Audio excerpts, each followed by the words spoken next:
देवा जी परिस्थिती आम्ही बदलू शकत नाही ती स्वीकारण्यास मनाची प्रसन्नता आम्हाला दे जी परिस्थिती आम्ही बदलू शकतो ती बदलण्याचे धैर्य आम्हाला लाभू दे आणि अशा परिस्थितीतला वेळ जाणण्याचे ज्ञान आम्हाला.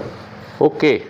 सो सगळे नवीन मंडळी आलेले आहेत. भाले, मोहसिन सगळे नवीन मंडळी आहेत आत्ता सध्या आपल्याकडे. सेशन सुरू करण्याच्या आधी एक अनाऊन्समेंट. माने कुठे गेला? माने हा इकडे.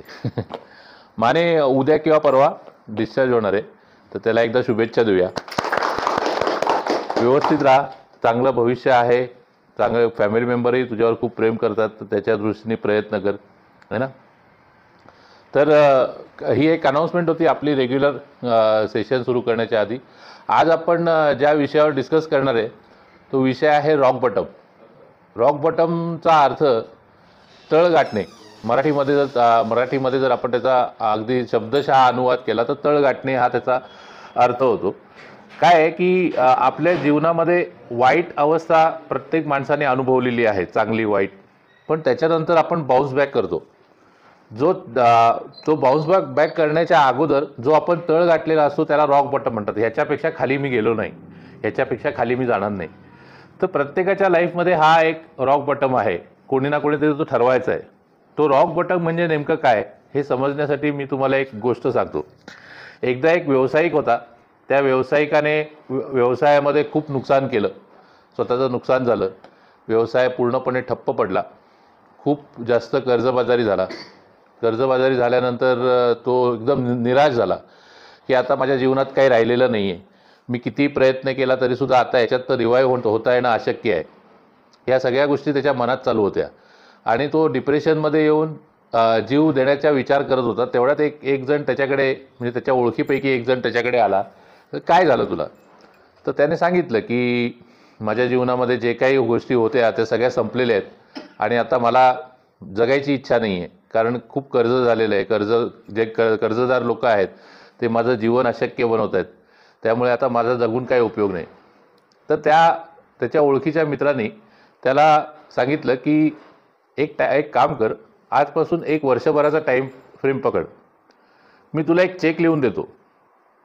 जर तू प्रयत्न केलास आणि त्याच्यातनं जर तुला यश नाही आलं तर हा चेक डिपॉझिट कर आणि हा चेक डिपॉझिट केल्यानंतर तुला जे पैसे मिळतील त्या पैशातनं तू तुझे कर्ज जे काय आहे ते मिटवून टाक आणि आयुष्य पुन्हा एकदा चांगलं उभारायचा प्रयत्न कर. पण पुन्हा एकदा प्रयत्न कर तो यशस्वी होण्यासाठी.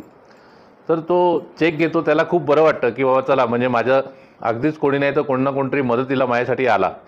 हे बघून तो चेक घेऊन घरी जातो. घरामध्ये कपाटामध्ये तो चेक ठेवतो आणि त्याने सांगितलेलं असतं की 6 महिन्यानंतर जर कुठूनच तुला जर प्रगती झाली नाही तर तू हा चेक डिपॉझिट करून तुझं कर्ज मिटवायचं आहे. म्हणून तो कपाटामध्ये तो चेक ठेवतो आणि दुसऱ्या दिवसापासून कामाला लागतो, पुन्हा एकदा बिझनेस उभं करण्याच्या दृष्टीने. पूर्वी जसं त्याच्या थॉट प्रोसेसमध्ये सतत भीती असायची किंवा सतत त्याला असं वाटत राहायचं की आता माझं काही होणार नाही, तशी विचार आता त्याच्यामध्ये नव्हते. त्यामुळे तो त्या व्यवसायाकडे पूर्णपणे लक्ष देऊ शकत होता. हळूहळू त्याने त्या व्यवसायाला पुन्हा एकदा उभं केलं. हळूहळू कर्जदारांचे सगळे पैसे दिले.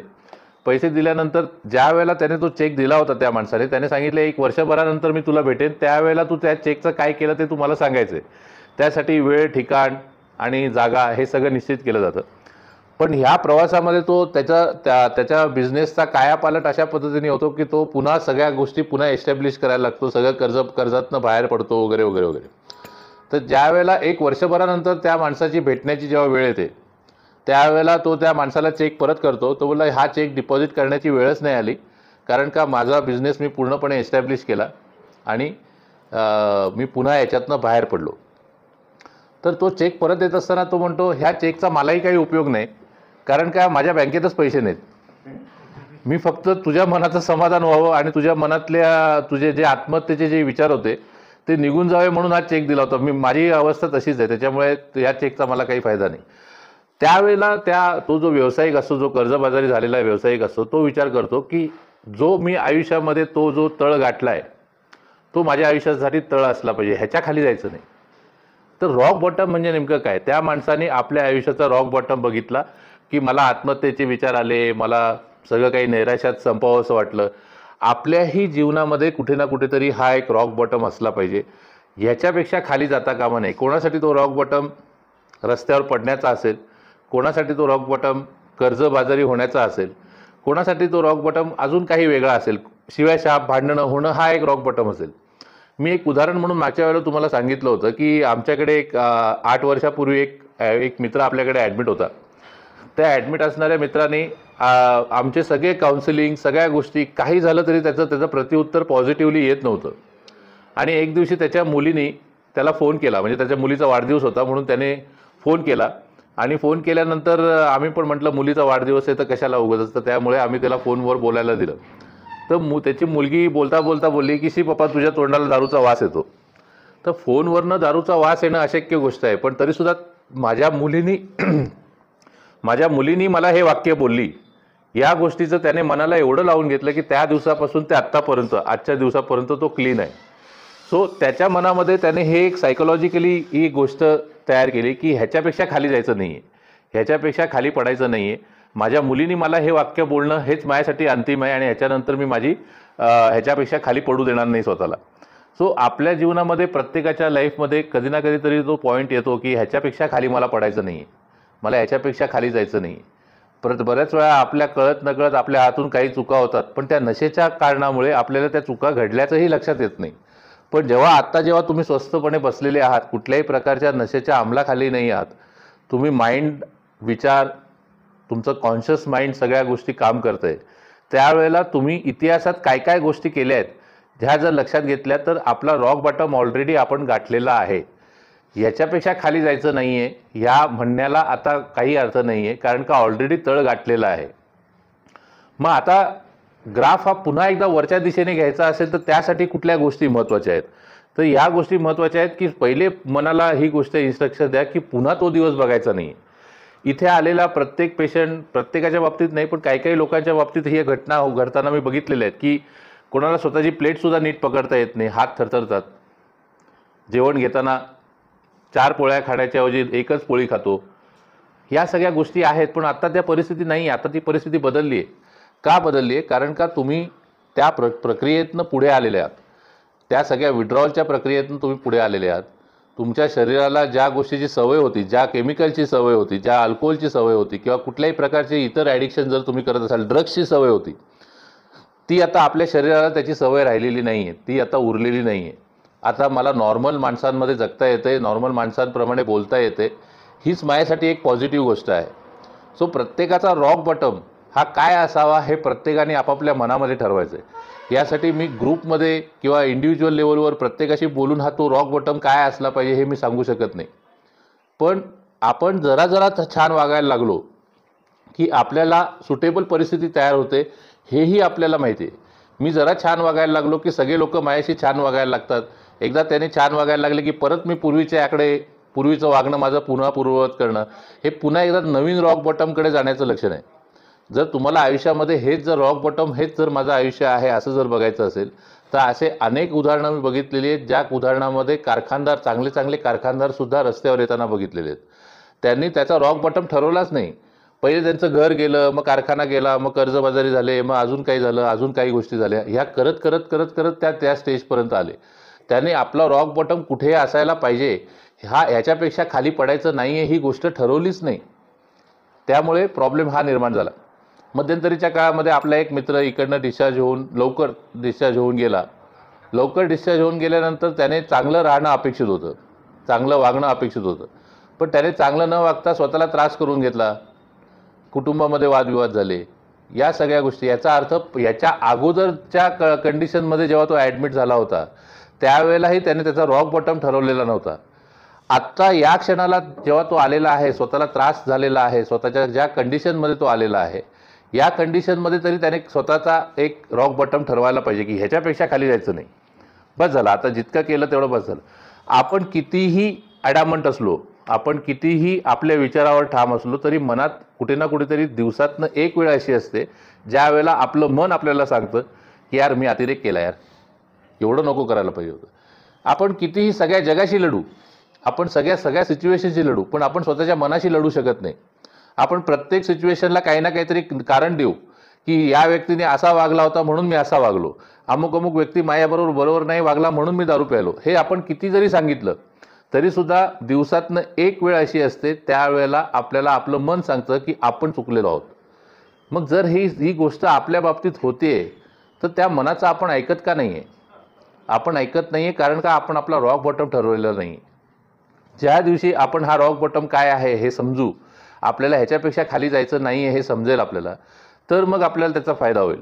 आपल्या जीवनात कोणीही एक त्रयस्थ व्यक्ती येऊन आपल्याला सांगणार नाही आहे की अरे बाबा तुझा हा रॉक बॉटम आहे, आज तुम्ही इथे आहात. माझ्याही जीवनामध्ये कधी ना कधीतरी मी रॉक बॉटम बघितलेला आहे. इथे असणाऱ्या प्रत्येक माणसाच्या जीवनामध्ये हा विषय येतोच, पण त्याच्यानंतर बाउन्स बॅक करणं हे आपल्या हातात असलं पाहिजे. आपल्या जीवनामध्ये ज्या ज्या घटनाक्रम घडतो, म्हणजे बऱ्याचदा असं होतं ना की ज्या गोष्टीची आपल्याला लाज वाटायला पाहिजे त्या गोष्टीचा आपण गर्व करून बसतो, मग त्या माणसाला रॉक बॉटम हा समजणारच नाही. एक मध्यंतरीच्या काळामध्ये एका सेंटरमध्ये मी व्हिजिटला गेलो होतो. त्या व्हिजिटला गेलेला असताना माझ्या ओळखीचा एक मित्र तिथे दिसला मला. तर मी म्हटलं काय रे इथे कसं काय, 27वी ॲडमिशन आहे, काय बोलायचं नाही. मी म्हटलं बाप रे, ज्या गोष्टीचा लाज वाटायला पाहिजे त्या गोष्टीचा हा माणूस गर्व करतोय, याचा अर्थ याच्याशी काही बोलून फायदा नाही. प्रश्न असा आहे की माझं व्यसनमुक्ती केंद्रात दाखल व्हावं लागणं हाच एक रॉक बॉटम आहे रे. सर्वसामान्य माणसं काय हा काय टुरिस्ट स्पॉट आहे का की बाबा चला बॅग घेतली आज मी चाललो व्यसनमुक्ती केंद्रात फिरायला, असं टुरिस्ट स्पॉट आहे का? नाही. आपल्या जीवनात काही ना काहीतरी अनमॅनेजेबिलिटी आलेली आहे. आपण आपल्या नातेवाईकांना, आपल्या लाईफला, आपल्या नियोजनांना, माझ्या वेळेच्या नियोजनाला, माझ्या पैशाच्या नियोजनाला मॅनेज नाही करू शकलो, म्हणून मी इथे आहे. आणि इथे असल्याच्या बाबतीमध्ये आपल्याला ती एक कुठे ना कुठेतरी मनात एक सल असायला पाहिजे की बाबा मला माझ्या आयुष्यामध्ये ही पण वेळ आली, पण ही वेळ आली तर ह्या वेळेचं आपण कशा प्रकारे रूपांतर करून घेतो. काही लोकांना ही वाईट अवस्था आहे, याच्यातनं काही पुन्हा उभं राहायची गरज आहे, ह्या सेन्स येतच नाही. एक मित्र दुसऱ्या मित्राच्या खांद्यावर हात टाकून सांगतो की तू माझ्या एरियात मला भेटायला ये, मी तुला दारूने आंघोळ घालतो. म्हणजे त्या माणसाला रॉक बॉटम काय हे कळतच नाही आहे. आपण कुठल्या ठिकाणी आलो आहे, का आलो आहे, हे इथे आणण्याची वेळ का आली, या गोष्टीचा सेन्सच येत नाही आहे. याचा अर्थ it take long time to recognize. त्याला खूप वेळ लागणार आहे या सगळ्या गोष्टी समजायला. तर प्रॅक्टिकली बघायला गेलं तर आपापल्या जीवनामध्ये आपण कुठलाही मार्गक्रमण करत असलो, कुठेही काही गोष्टी करत असलो तरी आपल्याला एक गोष्ट तर निश्चितच समजायला पाहिजे की आपण कुठे ना कुठेतरी चुकलेलो आहोत. त्या चुकांची कबुली आपण जितक्या लवकर स्वतःच्या मनाला देऊ तितकी ती पुन्हा चूक होणार नाही. पण जर त्या चुकांशीच आपण खेळत बसलो, आपल्या मनाशीच आपण खेळत बसलो, तर त्या चुकाही सुधारल्या जाणार नाहीत, आपल्या जीवनातही फारसा बदल होणार नाही. आणि मग आपण प्रत्येक वेळेला हीच गोष्ट बोलत बसू की माझ्या बाबतीतच असं का होतं. प्रत्येकाच्या लाईफमध्ये कुठे ना कुठेतरी आपल्याला पुन्हा एकदा उठून उभं राहायची संधी मिळालेली होती. फॅमिली मेंबर्सनी तुम्हाला वारंवार ही गोष्ट सांगितलेली होती की अरे बाबा रे असं करू नको, असं केल्याने तुझं आयुष्य फार वेगळ्या ट्रॅकवर जाईल, तिथे गेल्यानंतर तुला पुन्हा उभं राहता येणार नाही. आज इथे असणारा मोहसिन असेल, आज इथे असणारा ओंकार असेल, या लोकांना आधी कधी या गोष्टीची कल्पना दिली गेली नव्हती का? आधी ही कल्पना दिलेली होती, आधीही उपचाराचे प्रयत्न झालेले होते, पण त्या उपचाराचा पुढे गेल्यानंतर रूपांतर काय झालं तर इथे यावं लागलं. अल्टिमेटली मी तुम्हाला हे नाही सांगत आहे की इथे येऊन तुम्ही चूक केली, मी हे सांगतोय की आता पुढे चुका होऊ नये यासाठी आपल्याला काय करायचं आहे. तर आपल्याला पहिले आपल्या मनामध्ये ही गोष्ट असायला पाहिजे की माझ्या हातून ज्या चुका झाल्या त्या परत होणार नाही, यासाठी तो जो तळ गाठलाय तो आता याच्या पुढे मी परत गाठणार नाही. बरोबर आहे. आपले तुकडे साहेब आहेत, गेल्या 2 महिन्यामध्ये आपण त्यांना शॉर्ट टाईम म्हणून आपण प्रयत्न केला की 7 दिवसानंतर त्यांना सोडण्याचा प्रयत्न करू, 5 दिवसानंतर सोडण्याचा प्रयत्न करू, त्यांचे काही फिजिकल कंडिशन होत्या त्यासाठी सोडण्याचा प्रयत्न करू. काय रूपांतर झालं? शेवटी गेल्यानंतर परत तीच परिस्थिती आली, कारण का रॉक बॉटम ठरवलेलाच नाही. याच्यापेक्षा खाली जायचं नाही आहे हे मनाशी ठरवलेलंच नाही. जे चाललंय तेच चाललंय. मी हे सगळी उदाहरणं तुमच्या पुढे का देतोय? कारण इथे असणाऱ्या प्रत्येक माणसाला तो दिवस उजाडणार आहे की बाहेर जायचं आहे. तो दिवस असणार आहे की ज्या दिवशी तुमच्यासाठी ते दरवाजे उघडले जाणार आहेत. तो दिवस असणार आहे ज्या वेळेला तुम्ही आपापल्या जीवनात परत जाणार आहात. त्यावेळेला आपल्याला एकमेकांशी बोलायला इतका वेळ नाही मिळणार. त्यावेळेला कदाचित कोणी तुम्हाला ही गोष्ट मार्गदर्शन पण सांगणारही नाही, कारण त्यावेळेला आपण जीवनात जे करू ते करू असणार आहे. दुसरा कुठलाही माणूस येऊन तुम्हाला ही गोष्ट सांगणार नाही आहे की बाबा असं असं कर, असं असं नको करू. त्यावेळेला आपलं जीवन आपल्या हातानेच चालणार आहे. आज आपल्याला वेळ आहे, आज आपल्याकडे आपण हे सगळ्या गोष्टीची चर्चा करतोय, बोलतोय. का बोलतोय? कारण का ह्याच्यामधनं आपल्याला एक योग्य तो मार्ग मिळणार आहे पुढे भविष्यासाठी म्हणून. तर रॉक बॉटम ही खूप महत्त्वाची गोष्ट आहे. आपल्याला कधीही आपल्या जीवनात म्हणजे एक अल्कोहोलिक अनॉनिमसची मीटिंग्स ज्यांनी कोणी अटेंड केल्या असतील त्या लोकांना माहिती असेल की त्या मीटिंगची सुरुवात जो कोणी शेअर करणारा व्यक्ती आहे तो हेच सांगतो की मी समीप नागवेकर, मी एक अल्कोहोलिक आहे आणि गेल्या इतक्या वर्षापासून देवाच्या कृपेने दारूच्या आहारी गेलेलो नाही. हे पहिलं वाक्य, मी एक अल्कोहोलिक आहे, हे म्हणण्याचं कारण काय माहिती आहे का? तो माणूस स्वतःचा रॉक बॉटम त्यावेळेला रेकग्नाईज करत असतो. माझा रॉक बॉटम हा कायमस्वरूपी माझ्या डोक्यात असला पाहिजे.